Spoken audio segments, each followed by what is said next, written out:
Marriage అయిన తర్వాత అసలు మీ ఫ్యామిలీ లైఫ్ ఎట్లా నడిచింది శ్రీకాంత్? వెరీ హ్యాపీగా. అంటే ఏముంది, మీరు చూస్తూనే ఉన్నారుగా. అవును, ఇక పిల్లలు, ఇక తర్వాత అలా అలా అలా హ్యాపీ లైఫ్ అలా హ్యాపీగా వెళ్తూ ఉంది. అంటే నాకు ఫ్యామిలీ టెన్షన్ లేదు. అదేలే. ఎప్పుడు అంటే తను ఏ రోజున కెరీర్ వదులుకున్నానని రిగ్రెట్ అయిన ఇంటర్వ్యూస్ రమ్మంటే నేను రానంటది. ఇప్పుడు ఇంటర్వ్యూ అడుగుతున్నారు, నాకు చెప్పలేకపోతున్నానంటే మీరు చేసుకున్నాను. ఇంకా తను ఇంకేంటంటే ఇంకా ఈ పిల్లలు, ఈ పెంపకం, మంచి చెడు అంటే అది అసలు యాక్చువల్గా చెప్పాలంటే అది చాలా పెద్ద ఫుల్ టైం జాబ్ అది. అవును, 24 hours. మనదేముంటుంది ఇక్కడ, షూటింగ్ ఉన్న రోజు హ్యాపీ, షూటింగ్ లేకపోతే మనం మనం మనం ఇక్కడ కూర్చొని టీవీలు చూస్తాం, అవి చూస్తాం, ఇది చూస్తాం, కబుర్లు, ఫ్రెండ్స్. బట్ అది మాత్రం ఉండేది కదా ఇంట్లో. ఒక లేకపోతే అసలు నడను కూడా నడవదు. ప్రతి దాని మీద కంట్రోల్ ఉండాలి, కమాండ్ ఉండాలి. ఇప్పుడు వాళ్ళు పెద్దవాళ్ళు అయిపోయిన తర్వాత పెద్ద రెస్పాన్సిబిలిటీ తక్కువ ఉంటాయి. పెళ్ళిళ్ళు అయిపోయిన తర్వాత, అవును, పెళ్ళి అయ్యే వరకు వాళ్ళే చూసుకున్నారు. మొత్తం 3 పిల్లల్ని మెయింటైన్ చేయడం అంటే, అవును, చూసుకోవడం అంటే అంత ఈజీ కదా అది. అవును, 3 లైఫ్లు, 3 పిల్లలు అంటే. అసలు పాప గురించి. పాప ఏమో ఇప్పుడు కెనడాలో చదువుతుంది, Vancouver UBC, university of British Columbia. Okay. దాంట్లో మార్కెటింగ్ ఇది చేస్తానమాట, ఎంబీఏ. ఓకే. అక్కడ ఎంబీఏ వేరే అంటారు, ఎంబీఏ అనరు, but equivalent under graduation, equivalent qualification అంతే. బీబీఎం లాగా. అదే ఆ పాప ఇంకా అక్కడే సెటిల్ అయిపోతుందేమో కదా. అక్కడ ఇంట్రెస్ట్ లేదు సెటిల్ అవ్వాలని, బట్ 4 years ఎడ్యుకేషన్ బాగా చదువుతుందను. ఓకే. Rank student. ఓకే. అంటే కంపారిటివ్గా రోషన్ కన్నా తను బెటర్ స్టూడెంట్ అంట. ఎస్, రోషన్ కంటే బాగా చదువుద్ది. ఇద్దరు బాగా చదువుతారు, మూడోవాడు కూడా బాగా చదువుతాడు. ఓకే. రోషన్ అంటే మిడిల్, అంటే అటు బాగా చదవడం అంటలేదు, బాగా చదువుతాడు అంటలేదు. అదే తను సినిమా 70 అట్ట సినిమా మెటీరియల్. స్పోర్ట్స్ ఎక్కువ ఇంట్రెస్ట్ వాడికి, సేమ్ నాలాగా. ఓకే. నువ్వు క్రికెట్ ఇష్టం కదా? క్రికెట్ అన్ని గేమ్స్ ఆడేవాడు కాలేజ్లో. అవునా? కాలేజ్లో, స్కూల్లో కానీ ఐఎమ్ ఛాంపియన్ ఆఫ్ చాలా. డిస్కస్లో కానీ, షార్ట్ పుట్ కానీ, కబడ్డీ ఆడేవాడిని, బాల్ బ్యాడ్మింటన్ అని ఉండేది. కానీ ఇప్పుడు మనకి సోషల్ మీడియా వచ్చిన తర్వాత Srikanth, with all due regards to you, ఏంటంటో కొన్ని ఎక్కడి నుంచి జనరేట్ అవుతాయో ఆ న్యూస్లు మాకే షాకింగ్ గా ఉంటుంది. ఎందుకంటే 24 గంటలు ఈ మధ్యకాలంలో వచ్చింది కదా మా ఇద్దరికి డైవర్స్ అని. That's what I'm saying. 24 గంటలు మేము ఇండస్ట్రీలో తిరుగుతాం కదా. అవునవును. ఎక్కడి నుంచి వచ్చిందిరా ఈ న్యూస్ అసలు? నేను అదే అన్నా, ఒకవేళ నిజంగా ఉంటే ఇంతమంది మనకు ఎప్పుడు రెగ్యులర్గా ఉన్న ప్రభు కానీ, మీరు కానీ, ఇప్పుడు వీళ్ళందరూ రెగ్యులర్ ఉన్న వాళ్ళు అడిగితే చెప్పేస్తారు కదా. ఒకవేళ ఏమైనా డౌట్ ఉంటే నాకే ఫోన్ చేసి అడుగుతారు కదా, మీరు ఏంటి ఇట్లా వచ్చింది నిజమా, అప్పుడు ఫోన్ చేయించి అమ్మ ఏదో అంటున్నారు చూడని. ఇదే జరిగింది మొన్న. ఓకే. న్యూస్ మేము ఇద్దరం అక్కడికి వెళ్తున్నాం, అరుణాచలం వెళ్తున్నాం. అరుణాచలం వెళ్ళేటప్పుడు ఈ న్యూస్ ఇదైపోయింది. ఊహా శ్రీకాంత్ మధ్యలో అడ్డుగోడలు అంతే. ఏదేదో ఇక వాళ్ళ ఇష్టం, త్వరలోనే విడాకులు, వాళ్ళ హెడ్డింగ్లు వాళ్ళే ఇంకా చేసి నాయన ఇదేంటంటే ఇద్దరు కూర్చొని మాట్లాడుకుని ప్రభుకి ఫోన్ చేసాం. ప్రభు ఏంటి ప్రభు అంటే, అవును ఏంటి మొత్తం వచ్చేస్తుందంటే నువ్వు ఖండించిన ఒక ఏదో రాసి పెట్టేసి ఇద్దరు ఏది వీడియో కాల్ చేసి ఇద్దరు నవ్వుకుంటా, ఏమైనా ఇద్దరు పక్కన ఉన్నావా, టెంపుల్కి వెళ్తున్నావా అని చెప్పుకోవాల్సి వచ్చామని అన్న. మళ్ళీ దానికి ఒకటి కేసులు పెట్టమన్నారు. మనకు అనవసరం కేసులు అన్నీ వేస్ట్, ఎందుకంటే వస్తూ ఉంటాయి, దాన్ని వాళ్ళే తెలుసుకుంటారు అయిపోయినగా. కాకపోతే ఏంటంటే మీరు పెళ్లి అయిపోయి ఎన్నో సంవత్సరాలు 3 పిల్లలు పెట్టి ఇంకేంటి ముసలాళ్ళు అయిపోయే టైంలో ఈ టైంలో ఏముంటాయి, ఇంకా బిగినింగ్ లోనే లేవు మాకు. అదే ఇప్పుడే ఉంటాయి. పాపం తను మ్యారేజ్ అయింది, నువ్వు ఇందాక అన్నట్టుగా అప్పుడు సినిమాలు మేము ఫాలో అవుతున్నాం కదా, సినిమాలన్నీ వరుసగా కంప్లీట్ చేసుకుంటూ ఒకటి అవునవును తప్పని మ్యారేజ్ అయింది.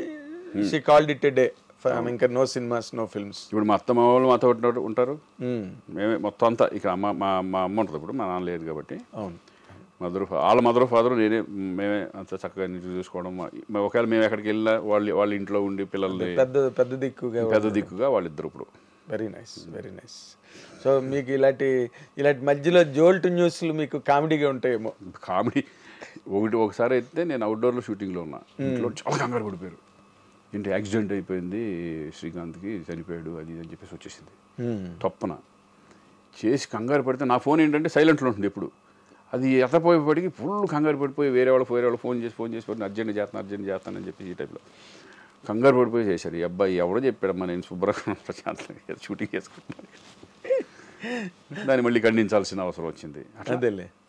ఇప్పుడు అలాగే సుబ్బలేఖ సుధాకర్ గారికి చాలా మందిని చంపేశారు. కాదు, వాళ్ళే ఇచ్చేస్తారు విడాకులు. మీరే నేనేమనుకుంటానంటే పాజిటివ్గా దిష్టి పోయింది దిష్టే పోయింది, ఏదో మధ్య మధ్యలో ఇటువంటి అర్థం. అదేలే, అప్పుడు లైవ్ లైట్లో ఉంటాం. అంటే ఇప్పుడు నీలా నవ్వుకునే వ్యక్తి అయితే ఓకే. బాలు గారు నన్ను అడిగాడు అనమాట ఒకసారి, బాగా చను నేను, ఏరా ఏంట్రా న్యూస్లు ఎవరు రాస్తారా న్యూస్లు నేను అని. అంటే మనకు అలవాట్లేదు కదా కైండ్ ఆఫ్ జర్నలిజం. ఇప్పుడు ఇవన్నీ మొన్న అరవింద్ గారు అడుగుతున్నారు కదా, అరవింద్ గారు నన్ను అడుగుతున్నారు కదా, ఏది అలా పాజిటివ్ గానే జర్నలిజం వేరు, మీది వేరు. ఇప్పుడు ఎవరు పడితే వాళ్ళు, ఇప్పుడు మామూలు కూడా వీడియో ఇది పెట్టేశారు యూట్యూబ్ ఛానల్స్ పెట్టేశారు. వాళ్ళు ఇష్టం ఏం కాదు ఎవరు రాస్తున్నారు ఏంటనేది, వాళ్ళకి ఏదో రాసుకుంటా పోతున్నారు. అంటే వాళ్ళు పెంచుకోవడానికి మిమ్మల్ని వాడుకోవడం మీ పాపులారిటీ అంతే అంతే కదా. శ్రీకాంత్ కి ఓకే విడాకులు అంటే అందరూ ఏంటి చూస్తారు కదా, తెగ చూసారు, అది భయంకరంగా వెళ్ళిపోయింది ఎక్కడికో, మరి వాడికి డబ్బులు వస్తాయి. మొన్న అలాగే చిరంజీవి గారు వరుణ్ తేజ్ ఫంక్షన్ లో డాన్స్ చేస్తే అది ఎక్కడో చెయ్యి తగిలిందని దాని మీద రచ్చ అయిపోయింది. అమ్మో చాలా యూట్యూబ్ లో. అసలు మొన్న ఇట్లాగే కొన్ని వస్తాయి ఉంటారు, బయటికి వెళ్ళి ఏమైనా చేయాలన్నా గబుక్కునే వెళ్ళిపోతా ఉంటుంది. అది ఎక్కడి నుంచి లీక్ అవుతాయో తెలియదు కానీ ఎక్కడ పడతారు వాళ్ళు, అందులో చాలా జాగ్రత్తగా ఉండాలి. అసలు చాలా ఇదివరకు ఇట్లాగా ఫ్రీగా ఉన్నామన్నా ఎక్కడికన్నా మన ఇష్టం సరదాగా వెళ్దామన్నా కూడా కుదరదు. ఆ రిస్ట్రిక్షన్ ఫీల్ అవుతున్నావు నువ్వు? డెఫినెట్గా. అంటే అంటే నేననేది కొంచెం విగ్రస్గానే వెళ్తాను సరదాగా.